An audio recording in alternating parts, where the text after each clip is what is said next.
And then they came back down to where James had them yesterday. So I assumed she went back to the cubs. Now, the rest of the pride, the last tracks I had of them were probably about 300 meters from here. Looks like she's going to give us a proper test. Because this is a very difficult area. But fortunately, thanks to Mr. Mvula, the leopard, who I've followed through here quite a few times, I know a secret spot. Because you can't really continue on this bank, but we can get down. Okay, we can get one last visual before I need to do some serious driving. There we go. I'm really hoping she's taking them to the rest of the pride. That'll be incredible to witness their first introduction.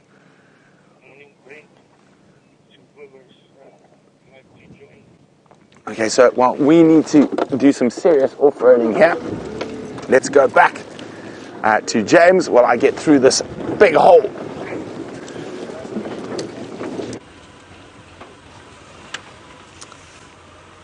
Hello everybody again. Unfortunately that lioness moving around a little bit. We have come to the valley of the great Mlwamati, and we're going to drive a little bit towards the north because I'm interested in where that lioness might be taking those cubs. Maybe we can help if we don't bump into, we might bump into the rest of the pride. And then we are going to go towards Arathusa and see what we can find there.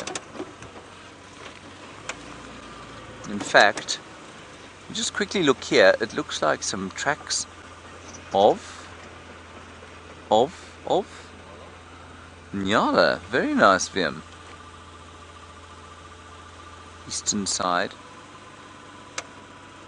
Yeah, I don't think they're around here. I think they're probably around about where Brent is. There are lots and lots of people around there. So we'll go this way towards Arathusa. Normally, when I say halfway through drive that we're going to go to Arathusa, we don't actually ever get there because we find various things on the way. That might be the case today as well.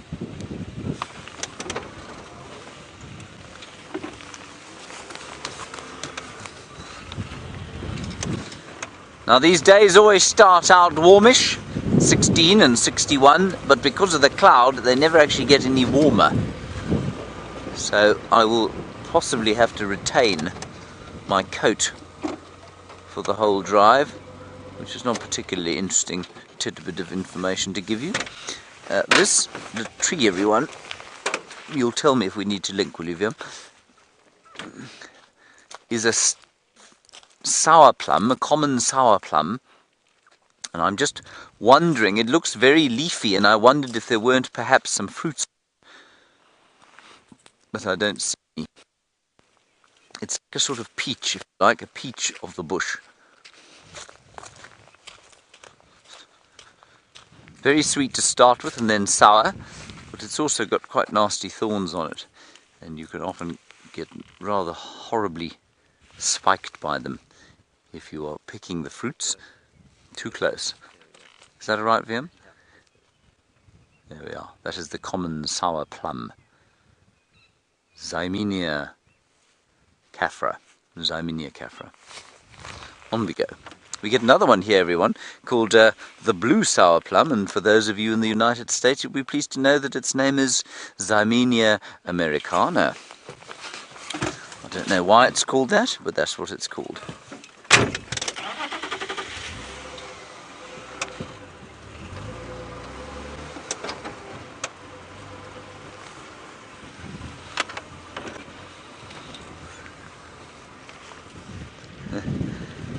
Hello, Ellen the Zoomy. You're wondering about the signs of spring, and are there any of the trees starting to put buds out? You say it looks a wee bit green. Ellen, it's not very green, but there are trees starting to put out the buds. The obvious examples being the knobthorns. They're producing fruits already, or not fruits, they're producing flowers already, some of them, which is very nice. Long rachis, they call that, a rachis of sort of honey-coloured yellow flowers, very pretty. And then also the guarri bushes, the Natal guarri, which is not the most common guarri, They're making little flowers, and they smell, if you really get your noses in there, they smell like lilies, which is delicious. Okay, Brenty's back with the lions. Let's go back to him.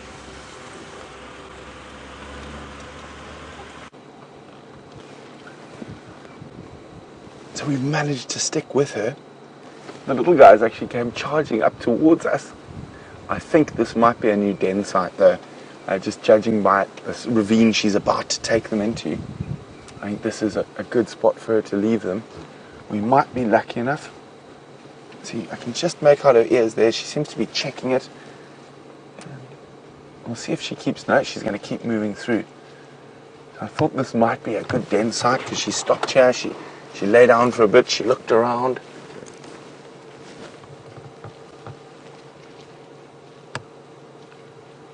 Now, I don't know how much longer we're going to be able to keep following her. This is a really difficult country. This is also where one of the, oh, there they come.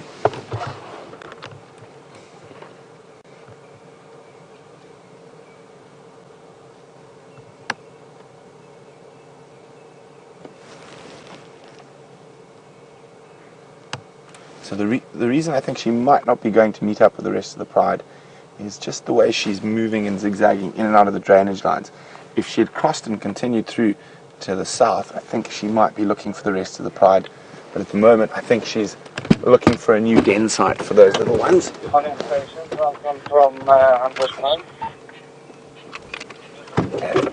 Oh dear, where to next? So this is also one of the few places we have rocks on Djuma. It's a little rhyolite outcrop, and it sort of cuts straight through, but you don't see the rocks in too many places, only on areas like this where there's a drainage system that's been eroded slightly. Okay, and I'm definitely not going to be able to go up and over and through, so I'm going to have to go round. Oh, if this is the new den, she's chosen very well.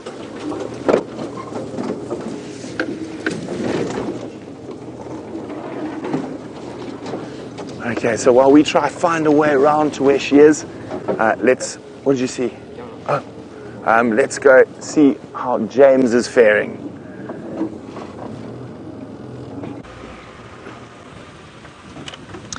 James has just found a bird, everybody. Well, it's not going to be as entertaining as the lions you're watching. There it is in there. It's a chin spot batis. You see it there, Vimpy? It's there. There, you got it? There it is. Just listen to it, everybody. It's going... You see it? Hooray! Well done, Vim. It's just gone. It's there, it's there. There. There we go. Well spotted. That's the male chin spot batis. Look how pretty he is. He goes... He's still there. He's still there. I know you don't want to follow him, but he's still there. He's on the top of this bush. You got him. That's it. Up. Got another one in there. That's the female. See the female? She has got the brown there, and she's also got the chin spot. The male doesn't have the chin spot. She's got a brown spot under her chin. The male you saw there completely without the brown. This is not easy, I know, everybody. You're probably getting slightly seasick watching us there. They're flying over the top of us. Very nice, Liam. More or less entertaining than the giraffe? More work. More work than a giraffe. Fair enough.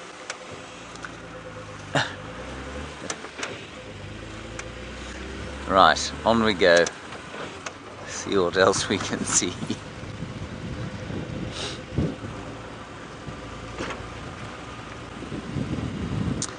We're going to head down Philemon's cut line to the west. I'm not going to say where we're going anymore, simply because I'm not sure we're going to get there. Look at this. Look at the destruction rent by the elephants here.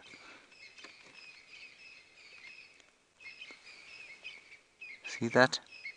And this is why, when I pointed out that Dicrostachys bush, that sickle bush earlier on, I mean, these are knob thorns that have been torn apart here.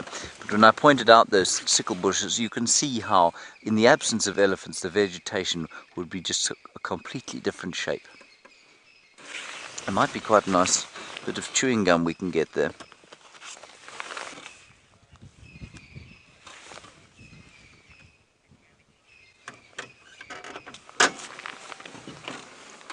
Sorry, Rebecca, you're going to have to go again with that one.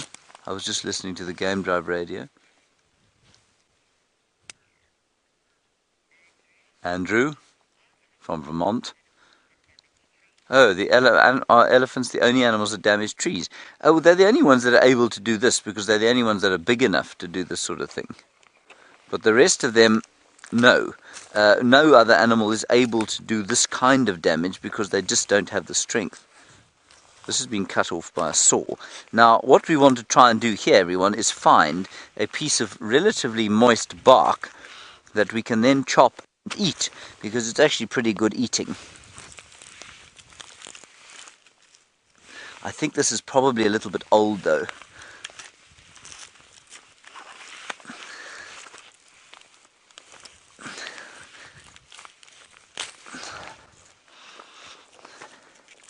Yeah, this stuff's a little bit old. But what you want to eat is this here. That, when it's wet, is delicious. It's not very delicious now. You want some? It looks a bit dusty, yeah, give me some. You want some?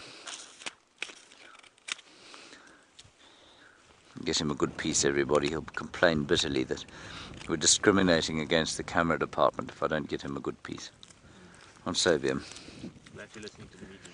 Yes. Liam is the union representative. Liam, I'm not succeeding here. Make a hole in my seat. I'm going to make a hole in your seat. Yes, there you are. He's dropped it, everyone. He's going with the 5-second rule, though. It's got quite a nice taste. That one's a bit old, though.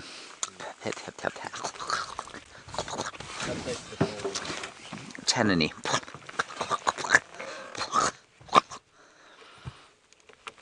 Right, on we go.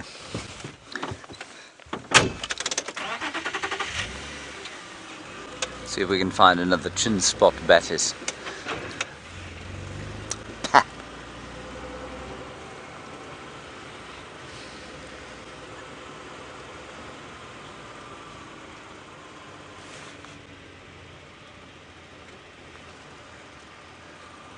Hello, Dispatch. You say that there are trees out here that are zigzaggy and have no leaves but for at the very top.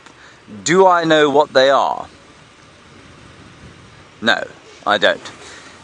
It wouldn't surprise me at all that there is a tree like this, but that I am failing to understand exactly what it is you mean. If you see it again, please tell us. I'm not sure which one you mean, though.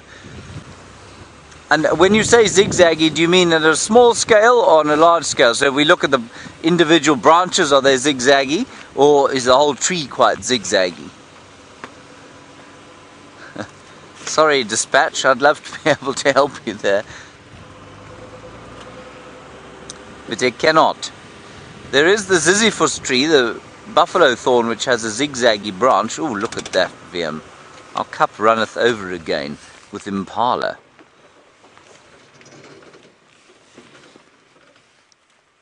All the ladies, which of course brings to mind the Beyonce song, All the Single Ladies. I don't know why it did that, and of course that should never be sung on safari, should it, VM? No, never. Definitely not. Possibly not even ever. It's not a garter at a wedding. No. Ooh, hang on.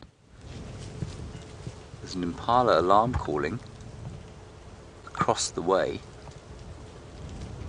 See, they've looked, they've turned to look. Let's just sit and assess the situation before we move. Might be able to hear a Cape Glossy starling going. But these impala do not look very panicked, and there was only one snort. It's not unusual on a windy day like this to have an impala making a snort of alarm, just because something they catch on the wind, or maybe a sound. Alrighty, let's move on around the corner here. What? There's a leopard on the screen. Oh, I see. You're being very funny. That's Willem Doornbrock's idea of a joke, everybody. He says that there is a leopard on the screen. Indeed there is. That is a leopard orchid. Well spotted, Willem. Do you think that's what the impala were alarm calling at? Possibly. Okay, good. Right, can we move on now? You happy for us to go? Okay. That one is not eating mice. No. So we won't stop for long with it. As he said it, I thought, I know that he's making a joke about something, but I'm not sure about what exactly. And there it was. The leopard orchid. The oldest safari joke in the world. Second oldest, yes. After the zebra crossing. Here is Aubrey. Hier means Anikwalan. I kumangin chu. Arathusa. Okay. Enjoy. Behave yourselves, please.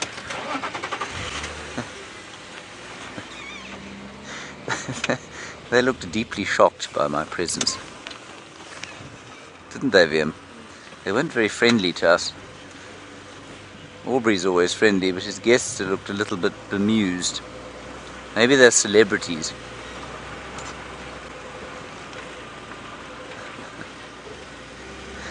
I don't think they are. Alrighty, around the corner we go.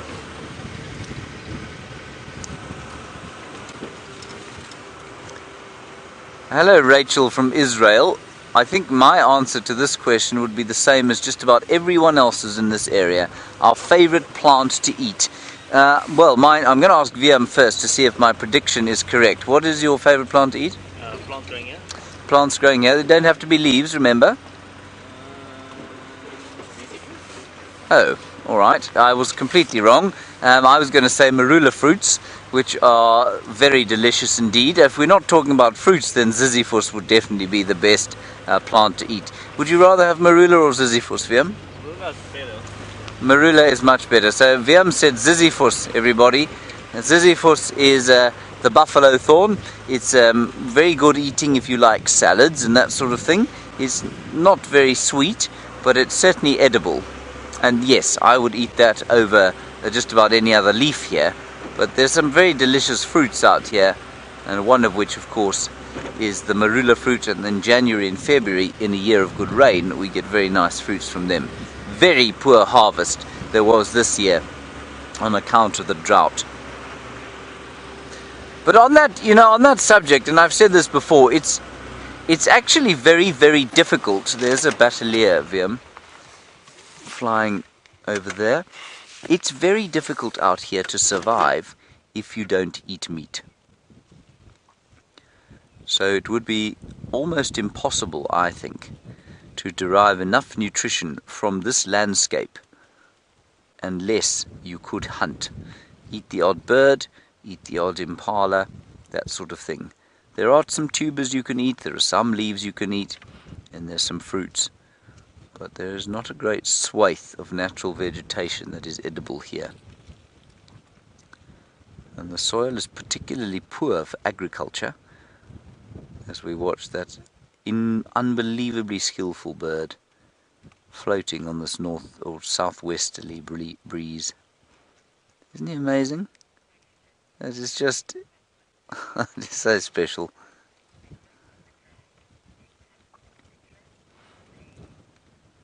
And Bear, you're in Ontario, and obviously you're astute enough to know that these conservation areas do not exist in isolation of human beings.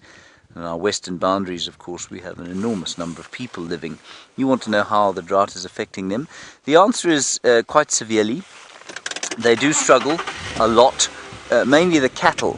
Cattle which represent, it's the kind of the investment program of many people out here. They invest in cattle, and in a year of drought like this, the communal grazing lands are turned to barren dust bowls.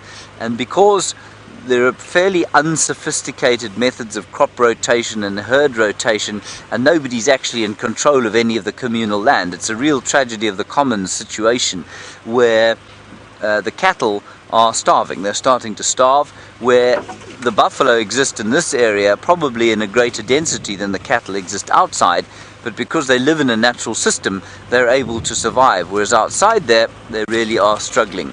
So yes, the drought is absolutely affecting the local people, and it's one of the things that Michael Grover, who is, Djuma is run by his wife called Candace, and Michael does a huge amount of work in the communities outside, and one of his big things that he's doing is instituting various grazing programs so that the cattle don't have to be reduced, but that they're moved in a much more sort of sensible fashion so that they can survive better. Because of the methods of cattle husbandry, if you like, are perfectly suited to much lower densities of people, but not to the densities that there are now. The sun's come out a bit.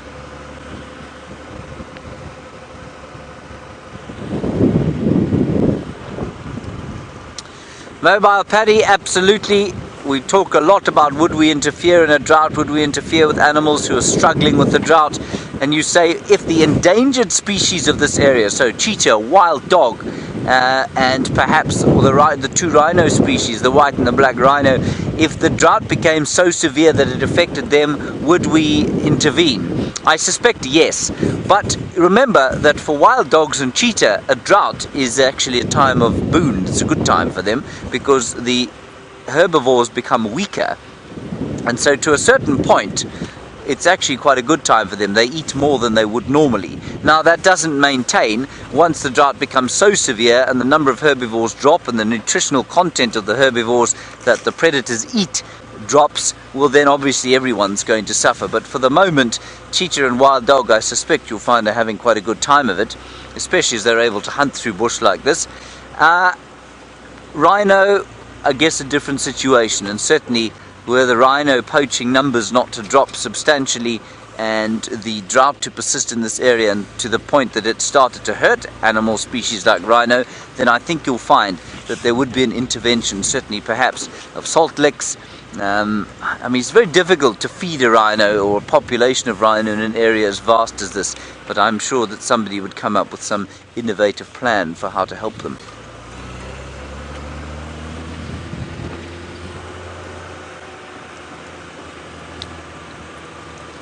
And just to keep you updated, Brent is still trying to get to those lions. He's in a horrendous block and he's just trying to move the car. It's interesting. Russell, you're in Chicago. Thank you for getting hold of us all the way from the windy city of Chicago, where I'm sure you're enjoying the summer on the lake. I've never been there, but I believe it's quite nice. You say, have there been any species that have gone extinct in the 100 years of the Kruger National Park's existence? That's a really good question. When did the quagga go extinct, Fim? Not that it was ever found in this area. Yeah, not too long ago. Not. Yeah, but probably before the Kruger Park was instituted. So the quagga is the mammal, I think the last mammal in South Africa to go extinct. And the quagga was a sort of, well, it was a zebra basically, and I mean some people say it was a subspecies of the current Birchall zebra that we get here, but just occurred in more dry regions. But I think that was the last South African mammal to go extinct in the late 19th century. Nothing has gone extinct mammal-wise in the Kruger National Park since then. But I suspect you will find that a number of maybe, I think very few vertebrate species, so very few fish or reptiles or amphibians, birds or mammals, but possibly a number of insects have disappeared from our notice before we even realized they existed. And I think that happens all the time all over the world. Many insect species go extinct before we've even described them, but no mammals, no. Nice question, that. And I always like it when people ask the question. I think often when they say animal, they mean mammal. But animal, of course, can mean anything from a sponge to an elephant. And it's always nice to talk about the littler ones and their effect and how they are affected by the bigger animals and the droughts and the deluges in the sun and the wind and the rain. You see how poetic I became there, Viam? Yes. There's our 78th zebra of the day. He is standing picturesquely like a dressage pony awaiting to do his test at the Olympics.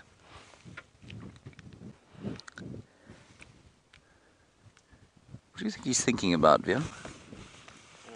Tax returns. Tax returns. It is tax season, that's correct. My mother's a tax consultant.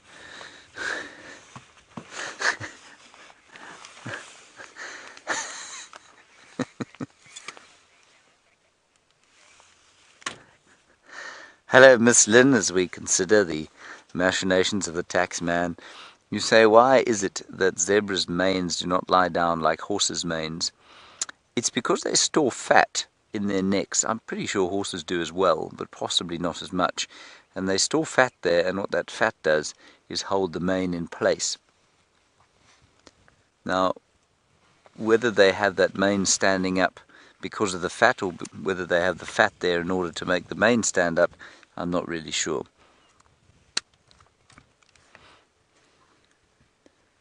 But certainly they never get long enough to lie down in the same way that our horses does. Hello, Gloria. You don't want to know this question. You said your husband wants to know this question. Well, I hope you don't mind my answering it while you are listening, Gloria. You want to know about the lifespan or the life history, longevity of a zebra. It's much the same as a horse, you know. They probably live to about 15 or 16 years out here. In captivity, you probably can push them to 20, 25, and maybe even 30. So slightly shorter than a horse, perhaps. But yes, you can definitely, they'll live longer in captivity, but I'd say 15 to 20 out here. He's a rather lonely, mournful fellow, isn't he, walking across the clearings on his own?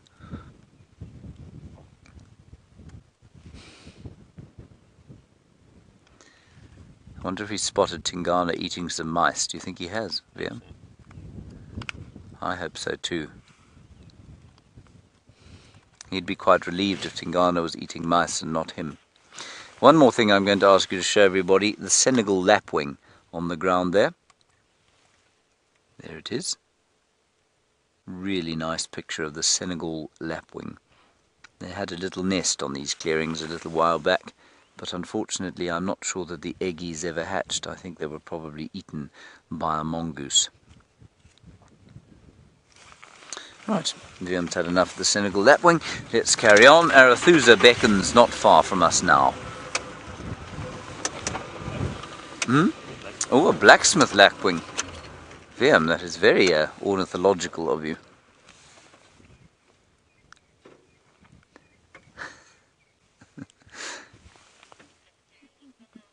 You can see a very similar shape to the Senegal lapwing, very similar strategy. I imagine their diets are probably slightly different, but there'll be substantial overlap.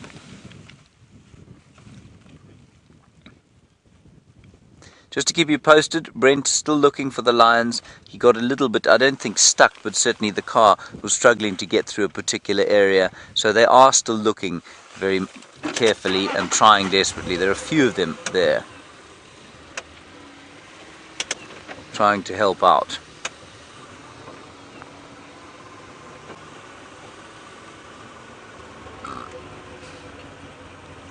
Hello HKP. We've seen a lot of zebra today, and you say we don't normally. And what about wildebeest? Why don't we see more wildebeest? HKP, you're absolutely right. We don't see a lot of wildebeest. Zebra, there are quite a few in the Kruger. We do actually see them relatively often, much more than we do wildebeest out here. And the reason for that is that the habitat is really not ideal for them. The habitat isn't open, it's quite closed woodland, and also there's water everywhere, which means that migratory species like wildebeest will struggle to compete with non-migratory species like zebra, which can migrate but they don't if they can avoid it, and impala. Impala out-compete just about everything. And so in the presence of artificial pumped water, with the wildebeest able to get away from that competition, their numbers tend to dwindle. And there are probably only about 200 of them in the entire Sabi Sands.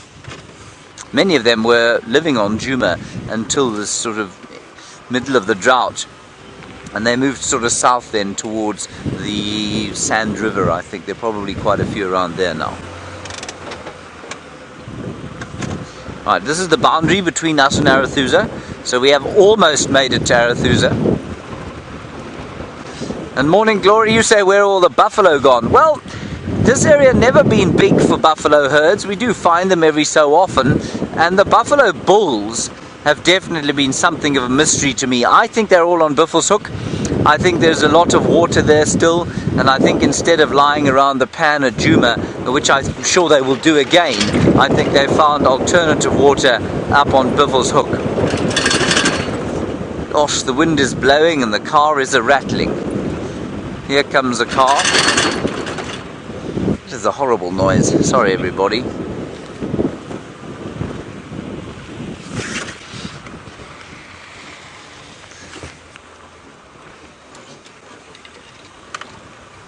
I'm afraid Brent has now got a flat tyre. That is not Brent's fault. I was very happy to be in Rusty in that area yesterday. She's got much better tyres than Wendy. Horrible, horrible block for driving off-road. Alright, let's try and get an update on what's going on in Arathusa. There is quite a lot of activity on the radio, but I don't think any established sightings.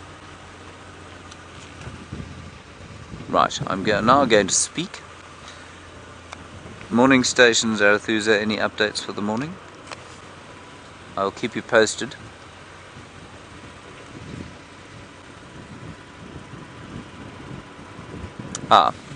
It is not particularly red, nor is it really a dam, so much as it is a quarry.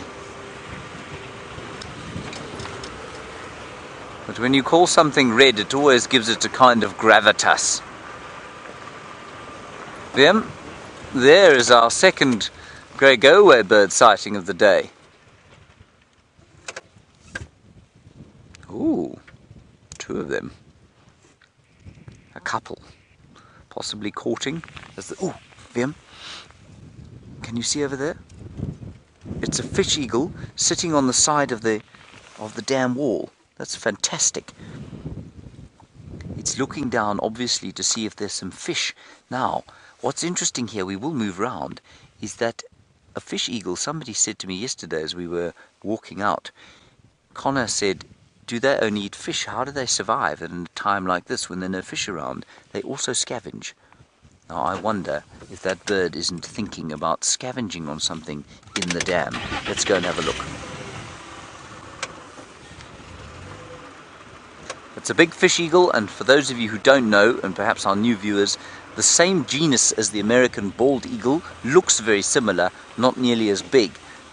Well, probably about 2/3 the size of a bald eagle. We'll just ease our way around. It won't be very tolerant of us getting close. So if it is the only thing in the water here, it would be nice to get another shot of it.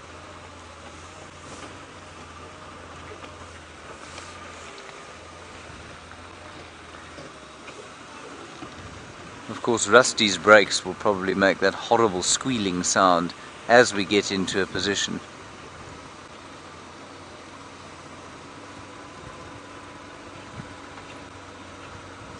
I don't see anything in the water here.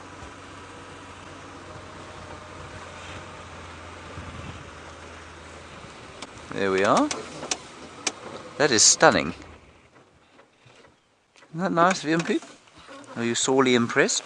I might even take a photograph. Now please keep the camera on the bird. Don't take any pictures of me taking pictures.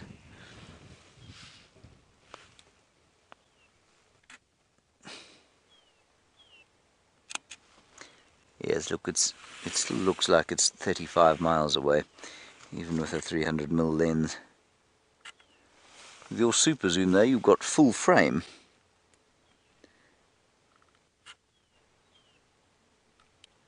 Very nice. It'll do for that. Now, you can see if you are an American, or perhaps you're not an American, but you're an ornithological enthusiast, you can see how similar this bird is to an American bald eagle. Now, I'm just interested as to why he should be sitting there. There might be a few catfish in this water, but I don't think so because it went very dry. It's an adult bird, definitely. It's very unusual to see them sitting like this, everyone. He's got his feathers fluffed out to stay warm. He's rather a splendid fellow, isn't he? Now, if you look at him carefully, you can see that he does not have feathers all the way down to his legs. He is therefore not a true eagle. Now, I said that once and I created great offence to some of our audiences, or some of our viewers, because they felt I was casting some kind of aspersions on the fish eagle and indeed the bald eagle. By saying true eagle, I just mean it doesn't belong to the genus Aquila, which is what the eagles that are feathered all the way down to their feet belong to. So it doesn't make it any less magnificent. Isn't he great? Look at him watching us.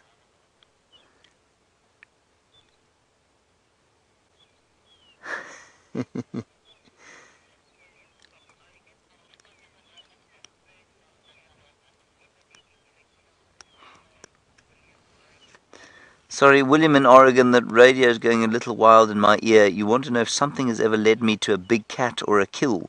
What bird? Oh, birds that scavenge. Absolutely, William. If you watch vultures, you can often find something that's died, and that will lead you to lions or to leopards. Many times, many times. But interestingly, the reason I asked, there's a bird called a honey guide.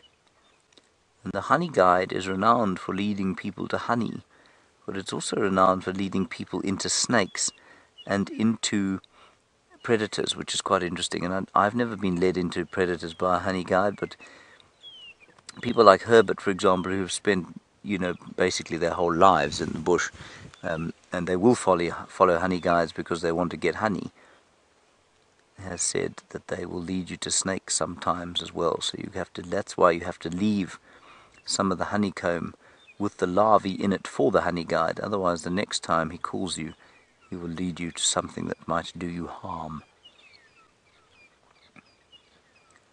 People, this is a fantastic sighting of this bird. It really is. It's not common. And Aaron, you want to know about fish eagle subspecies in this area? No, not officially designated ones. They tend to be just this one.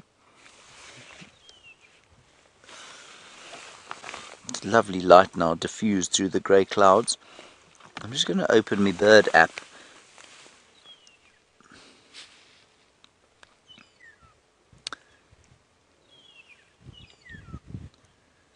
And I'll find this fellow for you. I think he's amongst the vultures, if I'm not mistaken. I'm not sure why he's there. Never find him in my book.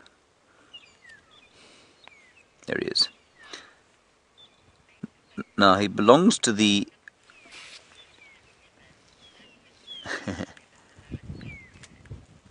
And John, while we look at the different sort of, if there are potential subspecies, you say is the best possible call. For many people, the sound of the fish eagle is the best possible call. I'll play it for you, everybody, just in case you don't know.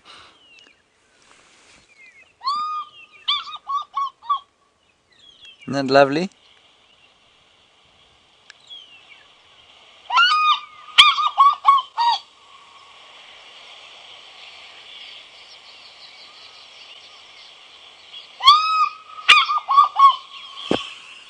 And to many people that's the sound of a bush holiday right there.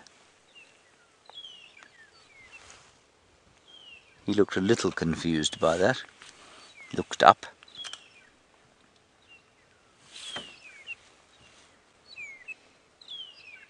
Very nice. Now, I can't find any subspecies of these things. I'm pretty sure they don't occur in subspecies. But the genus is quite a difficult word to say because it's got 4 vowels in a row. It's Haliaeetus. Haliaeetus. Haliaeetus. Haliaeetus.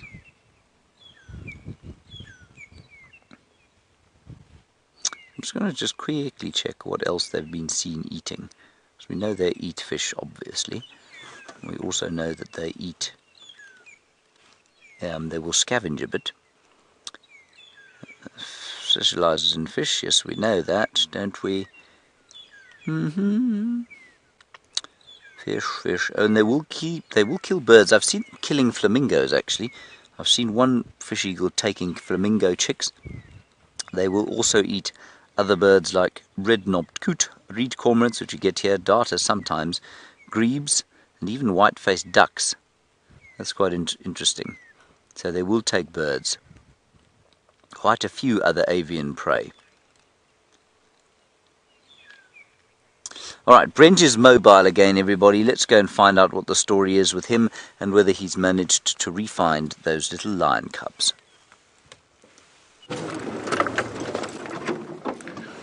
So you're only ever truly stuck if someone has to pull you out.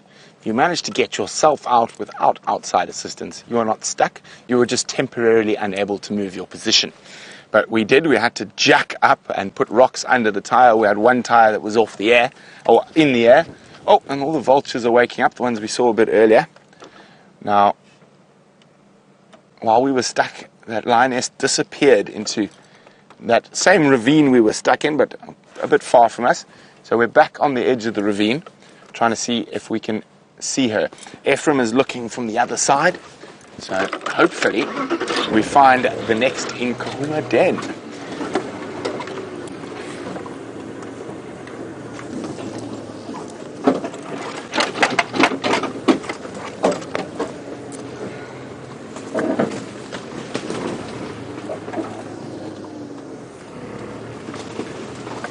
Bushmum's wondering what age are these little delectable monsters, and that means I'm referring to the cubs. And what age will they be introduced to the pride? Well, they will probably be introduced to the pride. This is about the age. I think they're just over 2 months old, 8 weeks. So any time from now, they might be introduced to the pride. There's a spot. If I was a lioness, where I'd like to keep my cubs in a little thicket like that. So let's have a look if we can see into it.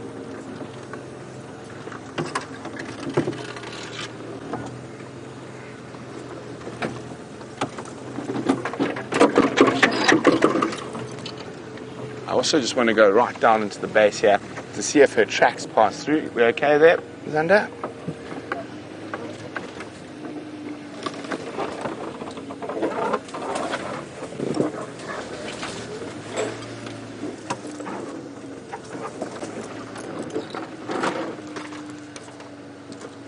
Look at that!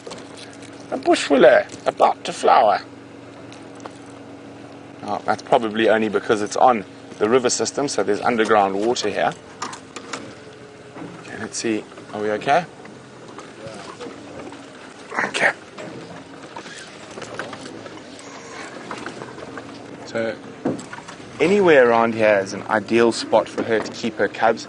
There's lots of these little ravines and thickets, and there's very little reason for any other predator to sort of get right down in these things. I mean, leopards will occasionally. I just want to see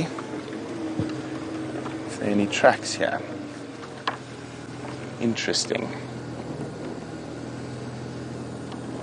There are no tracks, which means she's probably somewhere in one of these.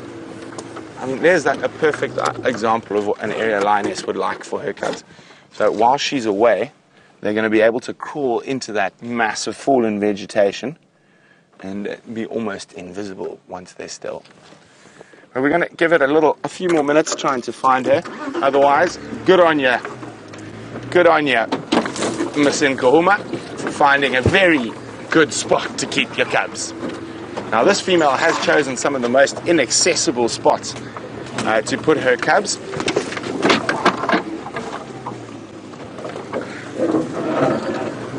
And I think rather than risk being stuck again, I might go look for the rest of the pride. Well, there's another good spot there. But ooh, there's a lot of broken car killers in between us and there. So I think we're going to have to admit defeat. We did get some wonderful views of those little cubs. And I'm going to head back to the road and see if I can find the rest of the pride.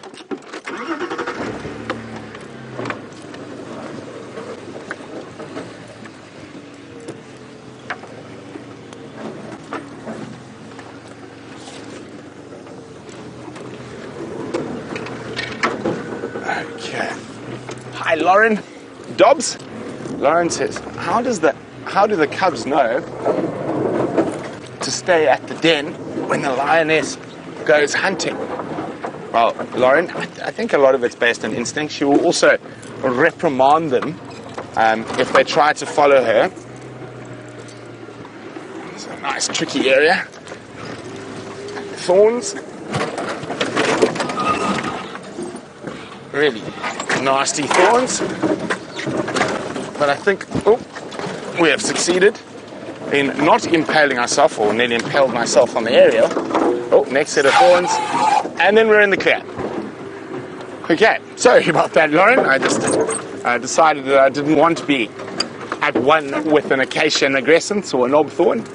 It can be quite painful. I've unfortunately many times been at one with such creatures, or such trees, and I'd rather not. So she'll reprimand them. She'll actually growl and snarl at them if they try to follow her. But then she'll positively reassure them when she wants them to follow. She disappeared in here, and it's difficult in there. Okay, so we're going to go see if we can find the rest of the Nkahuma pride, and we are back on the road more travelled.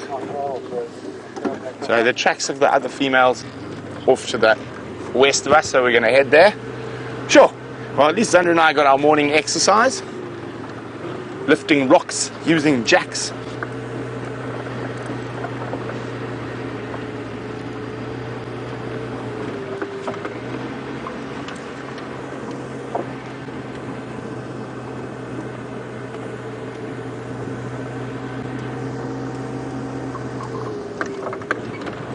Okay. Now, there is a possibility she could just be in this area where it is too narrow to even think of getting a vehicle. But it's a good spot for her. It's a great place for a den.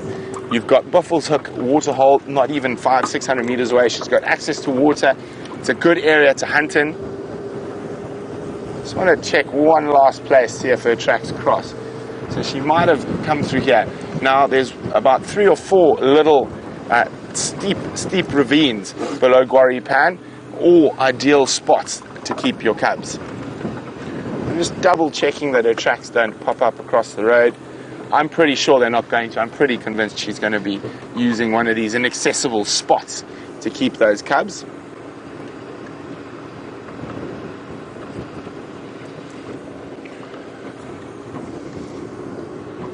Oh, there we go. Well, at least we did get to see those gorgeous little Nkahuma cubs.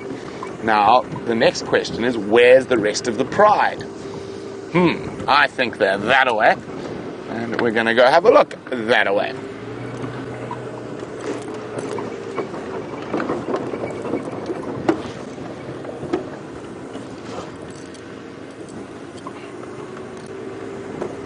Now, Fuzzman Sparkle says on On a scale of 1 to 10, Brent, how cute were those cubs for you?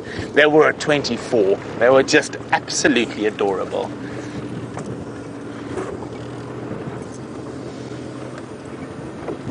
Now, the sun is battling the clouds. I got all hot while trying to get us unstuck, but it is still quite chilly. And the vultures have started to get moving now that the sun's out and there's the old warm thermal to ride. Well, that looks quite interesting. I want to have a look at that in my binoculars. Where are there my binoculars? Oh, there we go. That is not vulture. Is that a bateleur in the blue sky there somewhere? He's turned and he's flown straight away from us. Sorry about that. He's given us a small gone. Beyond it, he's smaller than a dot now. I thought he was going to ride the winds towards us.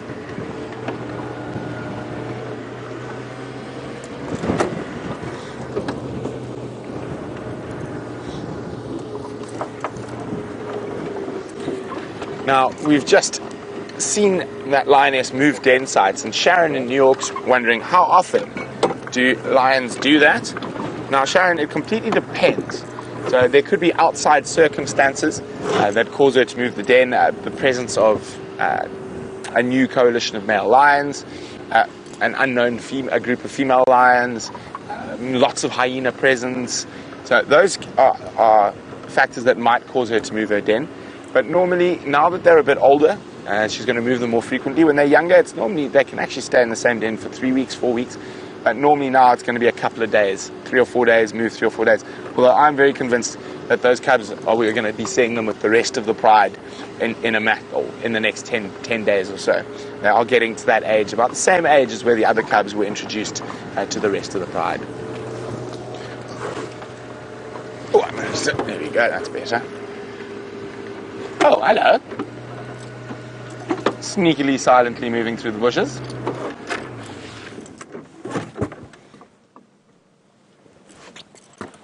There we go, some elephants. Maybe if we go a bit further forward, we might find some a bit more out in the open. But it looks like they might walk towards us as well.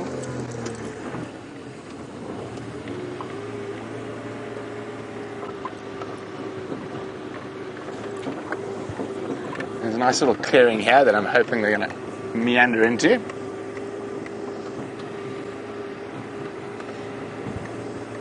Or meander past, more likely, by the looks of things.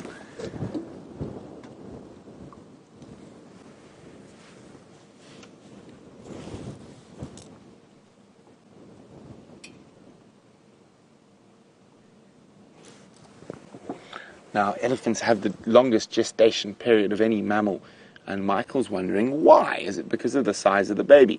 Well, the size of the baby and the size of the adult, so it's going to take a bit longer for them to develop into a functional being to be born. So, out of all the herbivores, elephants are the least precocial, and what that means is they are the most dependent on their mothers after birth. So, they probably need to be developed a little bit longer than other creatures. Now, when I say precocial, what I mean is, if we take a baby impala, for example, it is born and can run within a matter of minutes. An elephant can probably walk within 10 or 15 minutes or so. But it is completely dependent on mother's milk, whether it's small antelope species or most antelope species will suckle, but they'll already be feeding on grass or leaves within a matter of days, whereas an elephant will take quite a lot longer.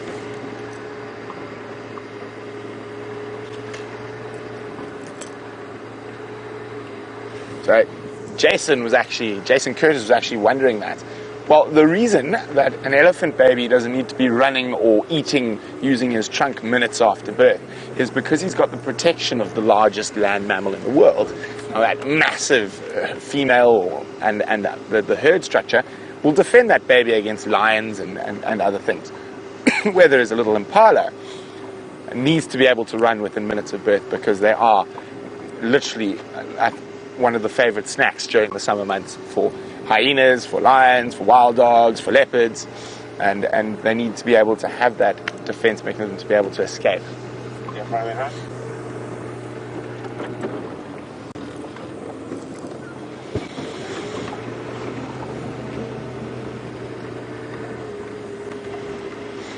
Now, speaking of babies and birth, Natasha in Ontario and is wondering what animal I would love to see being born. Now, it would probably be one of the more difficult ones. I'm very lucky. I've seen, let me think, out of the animals we see here, I've seen being born, I've seen wildebeest, zebra, impala, nyala, bushbuck. I haven't seen steenbok or duiker being born. I've seen elephants being born. I've seen buffalo being born. So I think for me, and that's just a personal thing, it would be incredible, but near impossible, to witness the birth of a lion or a leopard in the wild. So a lot of the times when you see on documentaries or whatnot, a lion or leopard being born, those are captive animals and there's a camera set up in their den. To see it actually out in the wild is near impossible because they do choose the most inaccessible little spots, with good reason, to give birth as protection from the other predators. I've seen a hippo being born. I'm trying to think. Yeah, I think it would or wild dogs, or hyenas, anything that lives in a den that is really difficult to see, dwarf mongoose. Any of those type of things would be incredible.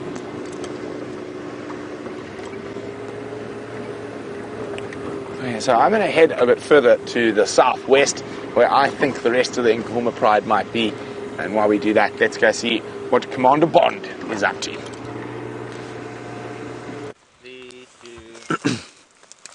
Hello again, everybody.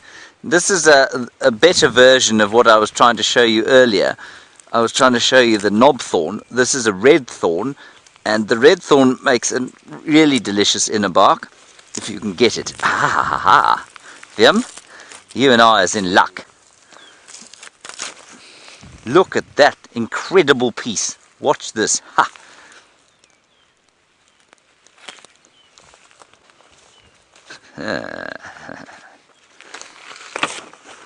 Now you can see obviously it comes off in very nice strips, so you can make nice rope from these. There you are, Viam. It's better, isn't it? Sweeter. He's looking very unimpressed. Hmm? What do you think? Like cucumber mixed with Like cucumber mixed with? engine oil. Like cucumber mixed with engine oil. I don't think it tastes like that at all. The other one was better. Okay, let's try this bit here. You want to get it as close to the surface as you can. I mean, this is really good for rope. The closer to the center it is, the more dead it's going to be. So that will eventually become wood. But at the moment, it is vascular tissue. Yeah, I will give you some more. This one is closer to the edge.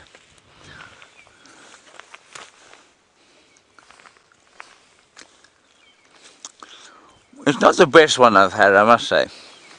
But these are normally a bit sweeter. And here you can see obviously why they're so good for rope. This inner bark, which you can plait together or you can twist it together if you have the hands for it. I do not, and basically I hash it up, so I'm not going to make rope for you today. This one is not the sweetest red thorn I've ever had. Engine oil mixed with cucumber, hey? Okay.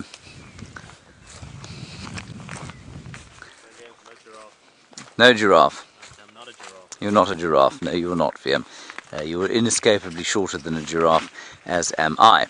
Now this grass, everyone, is called Themida triandra. If you happen to own a hobby farm in South Africa, or probably anywhere in Africa, I think this grows up in East Africa as well. This grass is Africa's premier grazing grass. If you've got this on your land, then you know that your landscape is healthy. Themida triandra, or red grass. Doesn't taste any better than the cucumber / engine oil I gave you. Cucumber and engine oil. Definitely cucumber. There is some cucumber, yes. I haven't eaten engine oil though, so I'm not sure how much engine oil there was. Add that in my mouth. Let me put my little knifey back. There we are.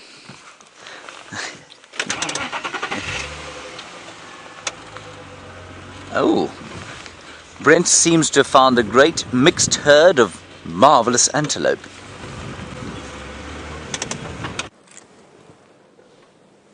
Well, there's one zebra disappearing, but just off to the left you can just see a nyala's bottom sticking out. But there comes another zebra and an impala.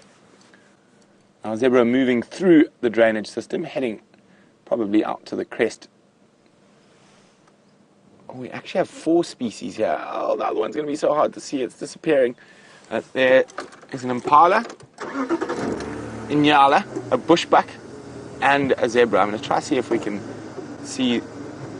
There's the nyala behind the bush. And I think if we go up and around to above them, we might be able to see all 4.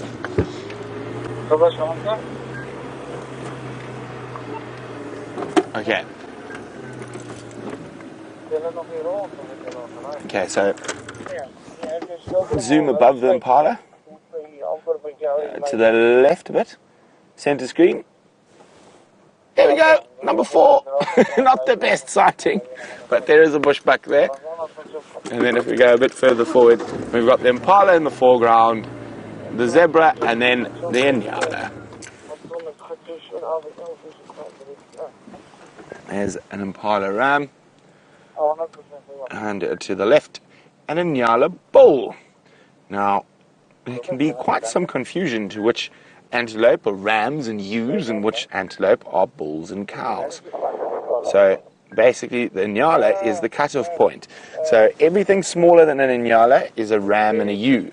Then you get to a nyala and then you have an nyala bull and a nyala ewe. But anything bigger than a nyala, kudu, waterbuck, eland, is a bull and a cow. Why? I have no idea. Probably something to do with size, or it was just ordained to be like that.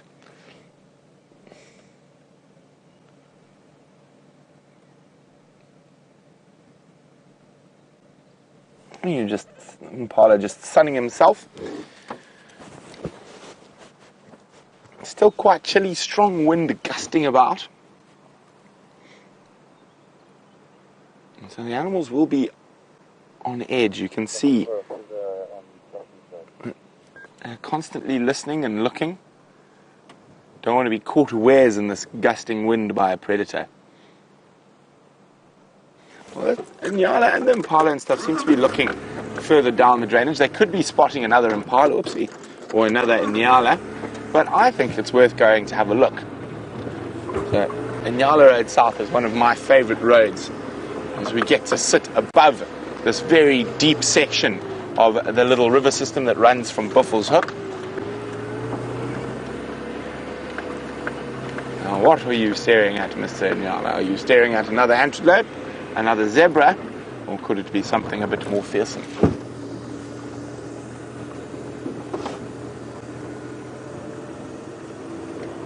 Or could just be focusing in that direction because it might have heard something.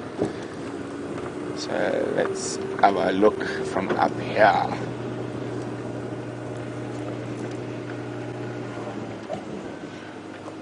So you can see why I say we're right high above the river system, but I can't see anything.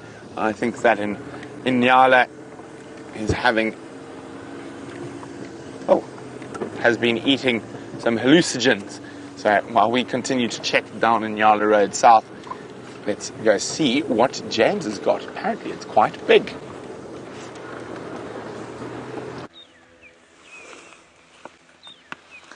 We're looking at elephants, everyone. There are 5 or 6 elephants here, and in the background you can hear someone is taking off from the Arathusa International Airstrip. That's what that rather strident noise is in the background. The elephant's unaffected by this. as they browse their way in a westerly direction.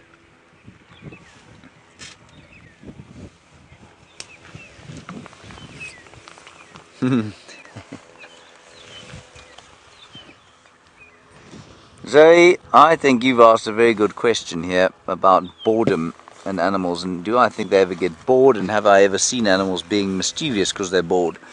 Definitely young animals. You see them playing all the time, and I think they play because they're bored. The question is, why do they get bored? What's the point of them getting bored? And I think it drives them to play, and that playing, of course, then helps their muscles and nervous systems to develop fully. Now, in terms of adult animals, I think yes, some do get bored, and I think elephants are a prime example.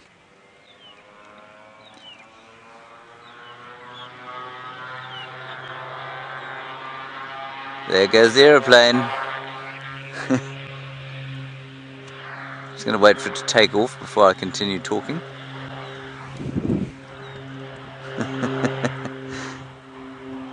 It's a King Air.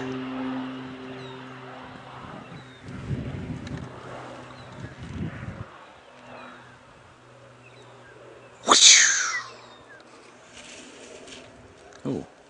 So I think these elephants get bored, especially the young bulls, and they like to spend a bit of time around us. They come and they have a look, and they throw dust at us, and they shake themselves about a bit.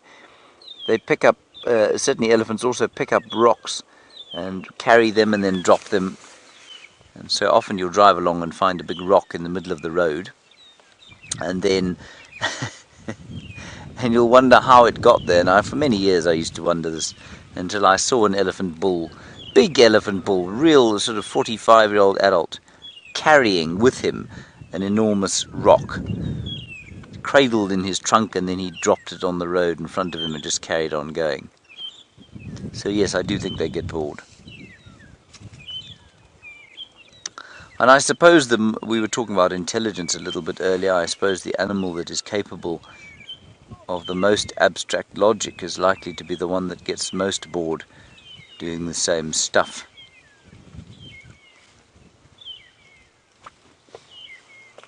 You're right there, Viam. Oh, and Rena, you say that animals get mental illnesses. Phew. Rena, you know, I mean, so here's a difficult one. Human mental illness, obviously a real problem for many people. And you need to ask yourself the question here, the nature-nurture debate comes in. Is mental illness a result of genetics, or is it a result of environment? If it is genetic, you will find, I suspect, that animals who have mental illnesses will very quickly be bred out of the population because they will be unable to breed, or they will be less capable of breeding than others. For example, let's use something basic like depression. If an elephant was depressed, you'd probably find that it didn't have a great desire to mate, and if that was a result of genetics, well, then it just wouldn't leave offspring. And so those genetics of depression in elephants would be bred out of the population. In human beings, of course, that's not always the case. Because of the social pressure to have a family, for example, because of we don't necessarily have the same amount of competition for mates, you find that maybe those genetics are passed on where they wouldn't be in a wild population. So that's one part of it. So I'm going to say I think it's unlikely that there's too much mental illness in elephants, for example. Also, remember, if it is entirely environmental, depression or a mental illness caused by environmental effects, the animals out here have been living in these areas in these same conditions for millennia upon millennia, which means that nothing's changed for them. They live in the same way, that their diet is the same, so the mental conditions in which they exist has been the same for millennia and millennia. The same is not the case for human beings. Our environments have changed constantly all the time, in the same way that our food has changed and probably caused major problems with diseases, physical diseases like cancer. You'll find that our environment, the stressful lives we live, the go, go, go kind of Western lifestyle, and that pure, what do they call it, the It's not puritanical, it is I've lost the word, it begins with the P. But basically that work ethic that says we have to work as hard as we can, the rat race. I'm sure that causes mental illness, certainly the expression of genetic mental illness that just wouldn't occur in animals. So that's my answer to that question. I think it's a really interesting question. But in the same way that our physiology is inescapably... There we go. I've just had a comment from Rebecca that says dolphins commit suicide when they're depressed. I'm not sure anyone's actually ever proved that, but certainly there would seem to be, you know, that situation where dolphins and whales and other, cetaceans will beach themselves and die. Yeah, we don't know why they do that. Maybe that is a form of mental illness. Why am I struggling to say mental illness? Fascinating question. I think people, though, human beings, physiological and mental illness far more prevalent because we do not live in the environments in which we evolved, which means that all sorts of things are able to express themselves that wouldn't actually. And we're often asked, do animals get cancer? They do sometimes, but nothing like as frequently as we do. And I think that's got a lot to do with what we eat, and I think it's got a huge amount to do with the amount of stress that we willingly kind of put on ourselves. I'm not sure entirely what this fellow thinks he's going to be able to achieve by stopping where he did. Anyway.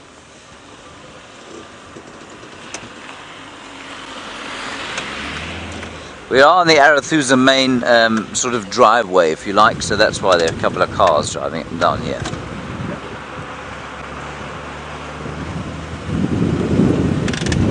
Alright, let's go and get an update from Brent, find out what's happening with those lions. We're going to head for home. I can smell the sweet scent of smoky bacon.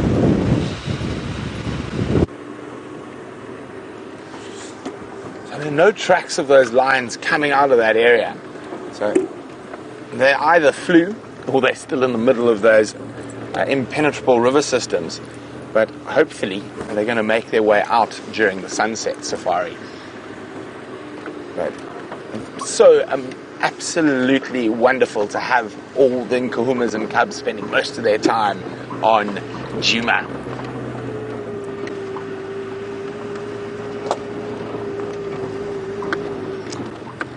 Now, the biggest cat in Africa is, of course, the male lion, and in the world is the male tiger. But Susan in the Netherlands is wondering, were there any bigger cats in Africa? There were most certainly, and strangely enough, between lions and humans, we outcompeted them to extinction. So there were bigger lions even as recent as 10,000 years ago, and those even lived in Europe. They were called cave lions. They share a common ancestor with modern lions, but they were outcompeted by being solitary. So they were a leopard who doesn't really compete for the same food source as a lion. Being smaller, they're competing for your stembok, your duiker, impala, very seldom as big as a kudu. So that is a leopard sort of thing. So lions generally tend to focus on much bigger prey, wildebeest, giraffe, buffalo, hippo, kudu, waterbuck, zebra. So they didn't really. So leopards and lions don't really. They do, but they don't really compete for the same type of prey. Anton from Huntersman. We just lived. Whereas cave lions and old saber-toothed cats that used to live on the African savannas competed. Oh, speaking of, if you were a lion and you were looking at that site, the zebra and the wildebeest would be the two you would go for. So there's a wildebeest and a zebra.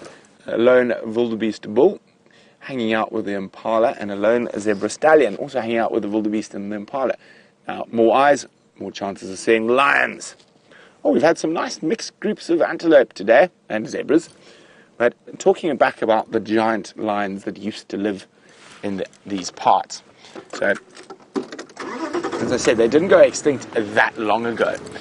In some cases, and in Europe the cave lion survived to about 10,000 years ago, and there's incredible artwork in caves in France of those cave lions. Now, There were also giant hyenas that were about the size of waterbuck. So you had these, and you had running hyenas that were twice the size of a normal hyena with long legs and used to run around like wild dogs. They were too effective, and so they would wipe out or in theory, no one knows for sure, would wipe out the prey species too quickly in an area, so they had to keep moving, and that was their downfall then. But the larger species of cats were all solitary and were outcompeted by the social predators, namely human beings, lions, and hyenas. And you can't say with a definite fact that this is exactly what happened, but it sort of makes logical sense that the social predators outcompeted. And one of the reasons lions probably became the only social cat was competition with the larger cats and with human beings and hyenas.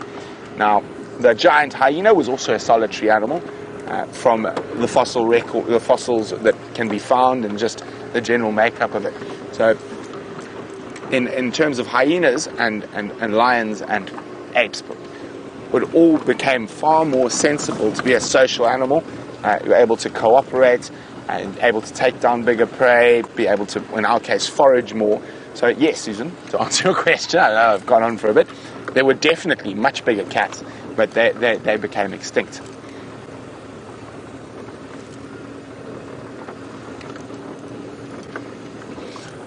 Now, Anna Marie, still sticking with the larger cats, is wondering, did Africa ever have saber-toothed tigers?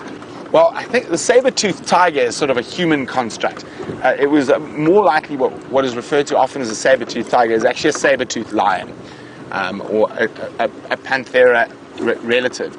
So yes, tigers and lions probably both share ancestry with the saber-toothed tiger, but there were many different types of saber-toothed cats. There's monster canines. And also you found that over the years, with evolution, a lot of the really big animals, like buffaloes and hippos and stuff, have actually started small, got really big, and then got smaller again to the size they are now. That seems to be the optimum size for them to take advantage of the environment they're in currently. Now, we're about to go, it's a very interesting period in the world because the seas are very high, and so it's causing quite interesting weather patterns. And weather patterns, even though we might not notice it on the individual, on the minute level that we're dealing with, if we take a step back and sit up there in the clouds and look down at these sea cycles, have a lot to do with how evolution progresses. So if we look at the last land bridge between Asia and Africa, if I remember correctly, it was about 30,000 years ago when you could walk from North Africa into Asia. The sea was obviously much lower, so the polar ice caps much bigger, but there's been times in the past where the sea's been much higher and there've been almost zero polar ice caps. So the only history, the only constant in the history of the Earth that we can be 110% sure about is change, and the rest is speculation.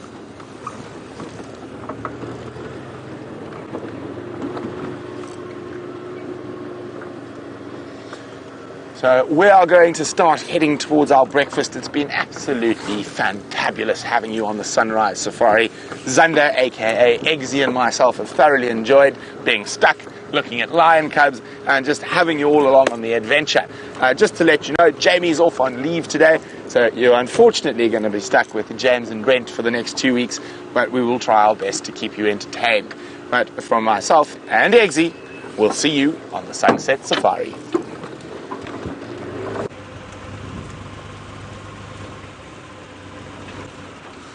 We have yet to find anything further, I'm afraid, everyone. We did see 2 steenbok. They looked pretty bored by our presence, so we left them be. They may have been in the process of a courtship. We didn't want to disturb that process, of course. Very delicate as it is with, well, all animals, but steenbok particularly. So we're making our gentle way home now. And Viam pointed out that today is not eggs or bacon day, it is muffin day. So I always feel that Monday should be a celebratory day, so that you don't feel the misery of the day. Of course, Monday here infinitely better than Monday anywhere in a city where you have to fight with the traffic.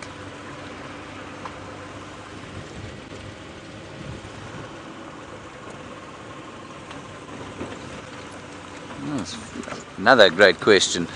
We're talking about mental illness, and Justin S., you say, could any of the prey species here suffer from post-traumatic stress syndrome?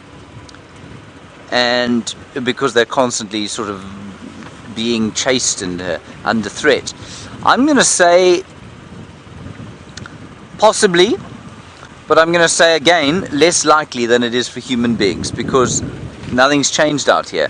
These animals have, well, I mean, it's changed to within a certain degree, but these animals have been trying to escape predators out here forever and ever, which means that their adrenal glands and their ability to deal with adrenaline and the stress of being chased is probably that much more sophisticated than ours.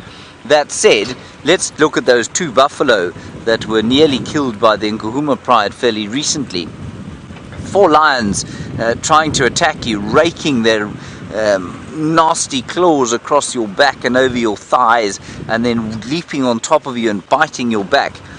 That's got to have some kind of long-term effect, but possibly not a long enough term effect for it to be described as post-traumatic stress syndrome, where, you know, it has a long-term effect. Because I think if you were of a disposition where you did exhibit that kind of distress constantly, I think you'd be wiped out fairly quickly again. So I think, yeah, I would say no, not really. It's a fascinating subject. Mental illness in animals. Happens in, and interestingly also, I guess mental illness does actually happen in the domestic animals, and again, because they don't live in environments that they've evolved to live in. So the stresses and strains of our human life, or our human lifestyle, I think eventually impresses on the animals.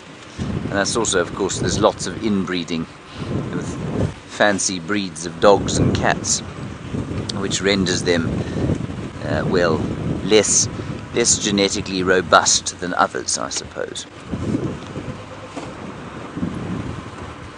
Quite like that term, genetically robust. I think I'll use it again. Right, we are nearly home. A little bit down the road before we get there. So we're going to bid you a fond adieu. Ooh, that's a lovely sound. Thank you, VM, for your efforts today. Well done. That was VM's unusually large thumb. A big thank you to Rebecca in the final control with Kirsten McLennan-Smith.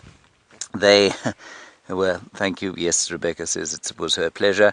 And mostly thanks to all of you for coming on Drive with us, for chatting to us on a quiet drive. It's always such fun talking to you when there is not much to see. We'll see you later. Bye-bye.